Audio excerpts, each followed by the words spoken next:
राधे राधे सखियों। गणेश जी की कहानी। विष्णु भगवान लक्ष्मी जी के साथ विवाह करने के लिए जा रहे थे तो सारे देवी देवताओं को बुला लिया। सब देवी देवता कहने लगे कि गणेश जी को क्यों नहीं बुलाया। तो विष्णु भगवान जी बोले, दून दुलाली, सूंड सुंडाली, हाथी जैसा सूंड, मोटे मोटे कान, इसे साथ में ले जाकर क्या करेंगे। इसे तो घर की रखवाली के लिए छोड़ दो। बारात चली गई। इतने में नारद जी ने गणेश जी को भड़का दिया।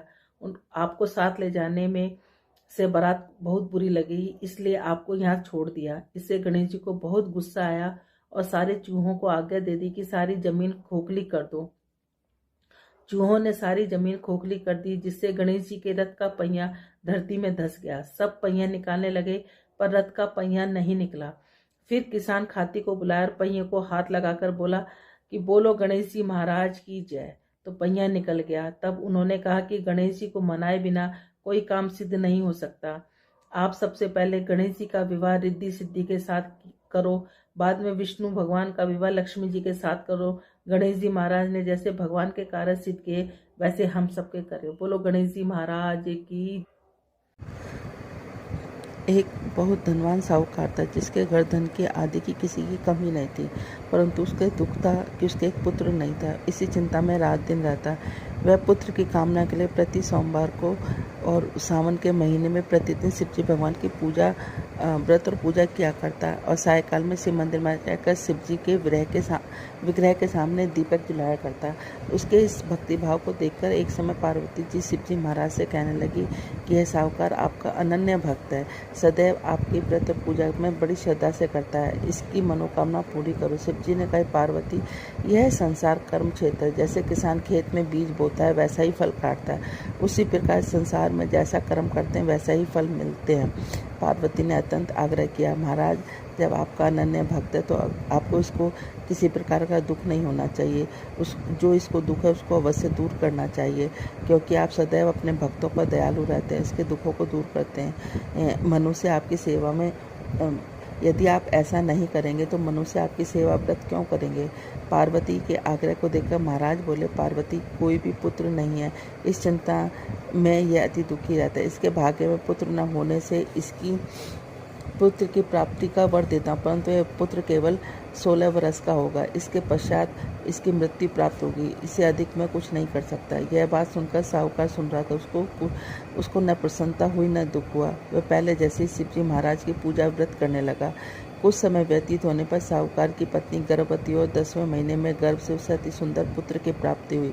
साहूकार के घर में खुशियाँ मनाए गए, परंतु साहूकार ने उसकी केवल 16 वर्ष की आयु जानकर अति प्रसन्नता प्रकट नहीं की और न ही किसी को भेद बतलाया। जब वह बालक 15 वर्ष का हो गया तो बालक को माता ने अपने पिता से विवाह आदि के लिए कहा कि साहूकार कहने लगा, यदि मैं इसका विवाह नहीं करूंगा।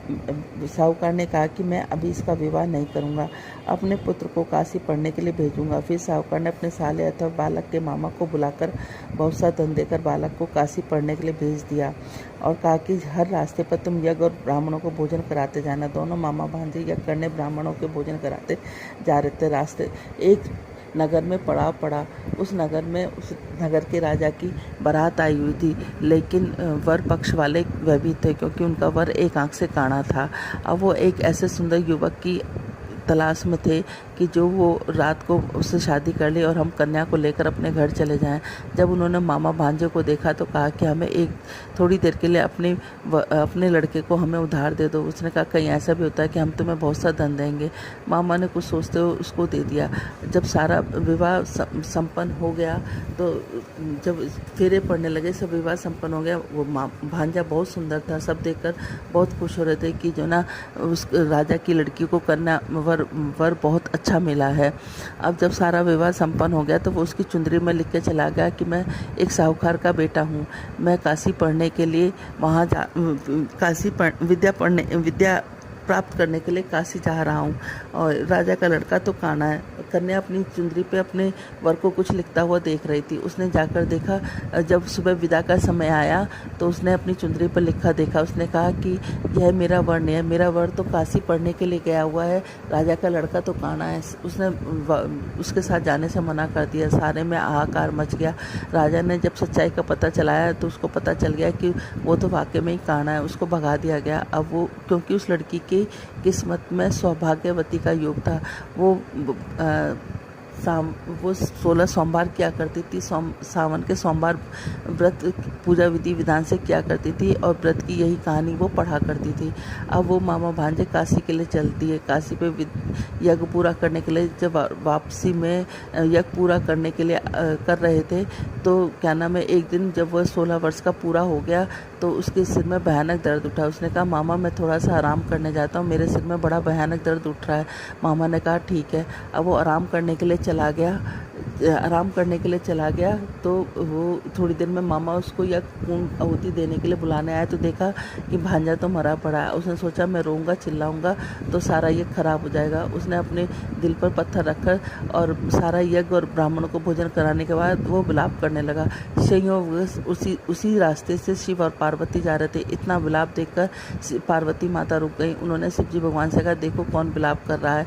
तो वो कहने लगा कि कोई विलाप नहीं कर रहा है, ये विलाप वही कर रहा है जिसको 16 वर्ष की आयु संपूर्ण हो गई। उसने कहा, नहीं बहुत करुणा कुंदन है, मैं तो जाकर देखूंगी। जाकर देखा तो पार्वती माता उससे कहने लगी कि आपको इसको जीवित करना ही पड़ेगा। जब शिव जी भगवान ने ध्यान करा तो देखा कि इसकी शादी तो उस लड़की से हो गई जो अखंड सौभाग्यवती जिसके भाग्य में है। अब उनको उस लड़के को जीवित करना पड़ा। उस लड़की को जीवन दान देने के बाद शिव पार्वती आगे चल दिए। वो लड़का वापस जा रहा था तो वहाँ उसी नगर से गुजरने लगा तो लड़की ने और उसकी सखियों ने पहचान लिया। वो पकड़कर राजा के सामने लेके आए। राजा ने सारी बात बताई, उसे बहुत सा धन दिया और अपनी लड़की को विदा कर दिया। इधर लड़के के माँ बाप दोनों छत पर चढ़कर बैठ गए। वो कहने लगे कि हम नीचे जब भी उतरेंगे, जब हमारा बेटा हमें लेने आएगा, नहीं तो हम यहीं से प्राण दे देंगे। इतने मामा नगर में पहुंचने के बाद उसने जाकर कहा कि चलो तुम्हारे बहू और बेटे आए। वो कहने लगा क्यों? वो करता है मेरे भाग्य में तो 16 साल का बेटा था। मामा ने उसको सारी बात बताई। कहने लगा कि जो ना अखंड सौभाग्यवती लड़की की शादी होने की वजह से तुम्हारे बेटे की आयु पूरी लंबी हो गई है। अब दोनों सेठ सेठानी नीचे उतरे। उन्होंने अपने बेटे और बहू को खूब आदर सत्कार के साथ किया और कहा कि जो भी सावन के महीने में इस कहानी को रोज़ पढ़ेगा सुनेगा उसको भी अखंड सौभाग्यवती का फल मिलेगा, साथ में पुत्र पौत्र का फल मिलेगा। जैसे पार्वती माता शिव जी भगवान तुमने उसको दिया, वैसे कहते सुनते हमें और हमारे परिवार को सुनने और कहने वालों को सबको देना। बोलो भोलेनाथ की जय, माँ पार्वती की जय। राधे राधे। आप सबके राधे सखे चैनल में आप सब लोगों का स्वागत है। भगवान भोलेनाथ से दुआ करते हैं कि आप सब लोग सुखी होंगे और सुरक्षित होंगे। सावन मास के तृतीय अध्याय गजाननं भूतगणातिसेवितं कपितजम्बूफलचारुभक्षणं उमाततं शोकविनाशकारकं नमामि विघ्नेश्वरं पादपङ्कजम्। कर्पूरगौरं करुणावतारं संसारसारं भुजगेन्द्रहारं सदा वसन्तं हृदयारविन्दे भवन भवानी सहितं नमामि। ओम नमः शिवाय, ओम नमः शिवाय, ओम नमः शिवाय, ओम नमः शिवाय, ओम नमः शिवाय, ओम नमः शिवाय, ओम नमः शिवाय, ओम नमः शिवाय। नत व्रत। सतन कुमार भगवान शंकर से बोले, आपने व्रत समुदाय का उद्देश्य बतलाया, परंतु मेरी जिज्ञासा शांत नहीं है। आप विस्तार पूर्वक इन व्रतों के बारे में बतलाइए। आप खोलकर मुझे समझाइए कि जिसे सुनकर मैं कृत हो सकूं। भगवान सतन कुमार की प्रार्थना पर भगवान महादेव बोले, जो भक्त श्रावण मास को नत व्रत व्यतीत करता है वह संपूर्ण वर्ष नत व्रत का फल भोगता है। दिन की समाप्ति में 3 घड़ी पहले रात्रि को भोजन को नत व्रत कहा जाता है। नत व्रत भोजन से में सूर्यास्त से 3 घंटे पहले के समय को छोड़कर शेष समय लिया जाता है। सूर्य अस्त से पहले 3 घंटों को संध्या काल कहा जाता है। संध्या काल में आहार, मैथुन, निद्रा तथा स्वास्थ्य ध्यान करना वर्जित है। अब मैं तुम्हें गृहस्थ एवं सन्यासी के भेद के नत व्रत की 2 प्रकार की व्यवस्था बताता हूँ, ध्यानपूर्वक सुनो। जब सूर्यदेव के मंद होने पर अपने शरीर की छाया दुगनी हो जाए, उस समय को सन्यासी के लिए नत भोजन व्रत कहा जाता है। शास्त्रों में गृहस्थ के लिए नक्षत्र के उदय होने पर रात्रि भोजन करने को नत भोजन व्रत कहा जाता है। शास्त्रों में सन्यासियों के लिए रात्रि काल में भोजन निषेध हो जाने से दिन के अष्टम भाग में भोजन करना बताया गया है। गृहस्थी को विधि द्वारा रात्रि में नत व्रत का भोजन करना चाहिए। सन्यासी, विधवा तथा विधुर को सूर्यास्त से पहले ही भोजन करने का विधान है। पुत्रवान, आश्रयहीन तथा स्त्री विहीन पुत्रवान विधुर को रात्रि में भोजन करना निषेध है। श्रावण मास में नत व्रत करने वाला प्राणी उत्तम गति को प्राप्त होता है। श्रावण मास के प्रारंभ पर प्रतिपदा तिथि में प्रातःकाल मनुष्य यह प्रतिज्ञा करे कि मैं पूरे श्रावण में ब्रह्मचर्य का पालन करूंगा तथा प्रतिदिन प्रातः स्नान करूंगा, नत व्रत, रात्रि शयन तथा अन्य प्राणियों पर दया भाव रखूंगा। यह संकल्प करें, यदि मैं इस व्रत को प्रारंभ होने के बाद और इस व्रत की समाप्ति से पूर्व मर जाऊं तो हे भगवान, उस स्थिति में आपके प्रसाद से मेरा व्रत परिपूर्ण हो जाए। नत व्रत करता हुआ प्राणी मुझे अति प्रिय हो जाता है। ब्राह्मण द्वारा या स्वयं रुद्र का 1 माह तक जो अभिषेक करता है उस पर मेरी सदैव कृपा दृष्टि रहती है, क्योंकि मुझे जलधारा अति प्रिय है। श्रावण मास में जो प्राणी अधिक स्वादिष्ट भोजन या उपयोगी वस्तु ब्राह्मण को देता है वह मुझे अधिक प्रिय है। हे सतन कुमार, अब मैं तुम्हें उत्तम लक्ष्य पूजा विधि को ध्यानपूर्वक सुनो। लक्ष्मी की इच्छा प्राप्ति वाला मनुष्य बिलपत्रों से, शांति की कामना करने वाला मनुष्य दुर्बाओं से, आयु की इच्छा रखने वाला मनुष्य चंपा के फूलों से भगवान श्री हरि की पूजा अर्चना करें। विद्या की इच्छा रखने वाला व्यक्ति मल्लिका और चमेली के फूलों से पूजा अर्चना करें। तुलसी दल से भगवान श्री हरि और मैं स्वयं प्रसन्न होते हैं। पुत्र की कामना रखने वाला व्यक्ति कटेरी के फूलों से पूजा अर्चना करे। जिसे बुरे बुरे सपने दिखाई देते हों वह अपने नाश के लिए उत्तम धन धान्य से पूजा अर्चना करे। वह उनके नाश के लिए उत्तम धन धान्य से पूजा अर्चना करे। देव के सम्मुख रंगबल्ली, पद्म, स्वास्तिक और चक्र आदि बनाकर भगवान विभु की पूजा अर्चना करें। संपूर्ण कामनाओं की पूर्ति के लिए सब पुष्पों से मनुष्य को पूजा अर्चना करनी चाहिए। लक्ष्मी पूजा करने से भगवान शिव सदा प्रसन्न रहते हैं।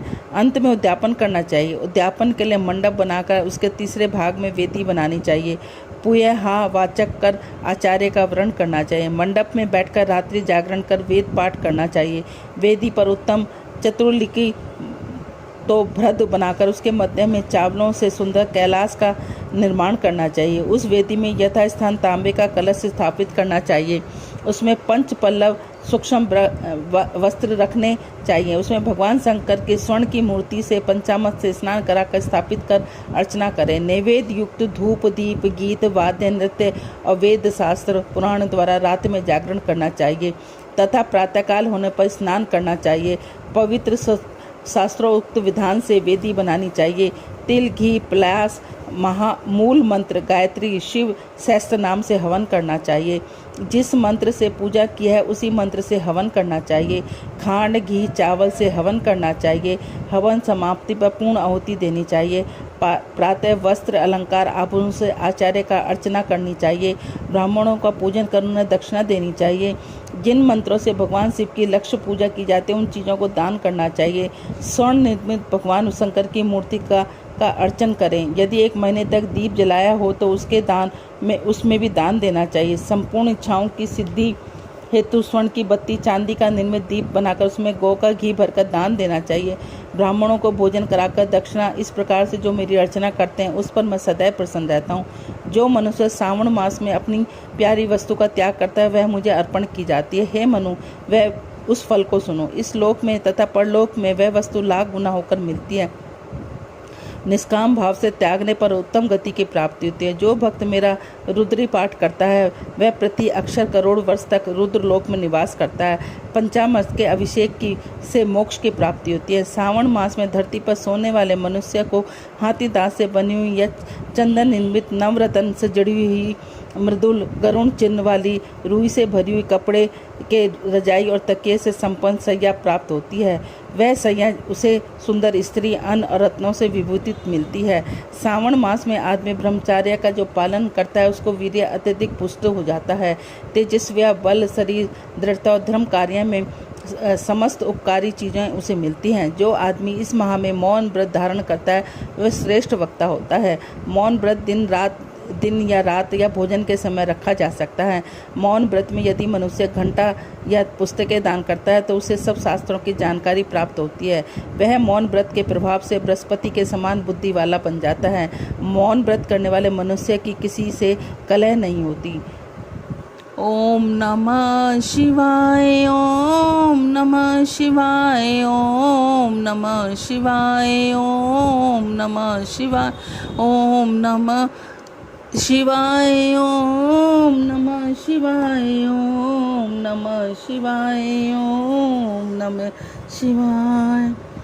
तेरा पल पल बीता जाए, तेरा पल पल बीता जाए, मुख से जप ले तू ओम नमः शिवाय, ओम नमः शिवाय, ओम नमः शिवाय, ओम नमः शिवाय।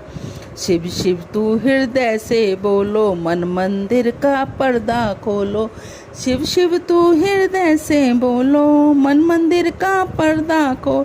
खाली अवसर खाली न जाने पाए, मुख से जप ले ओम नमः शिवाय, ओम नमः शिवाय, ओम नमः शिवाय, ओम नमः शिवाय। तेरा पल पल बीता जाए, तेरा पल पल बीता जाए, तू मुख से जप ले ओम नमः शिवाय, ओम नमः शिवाय।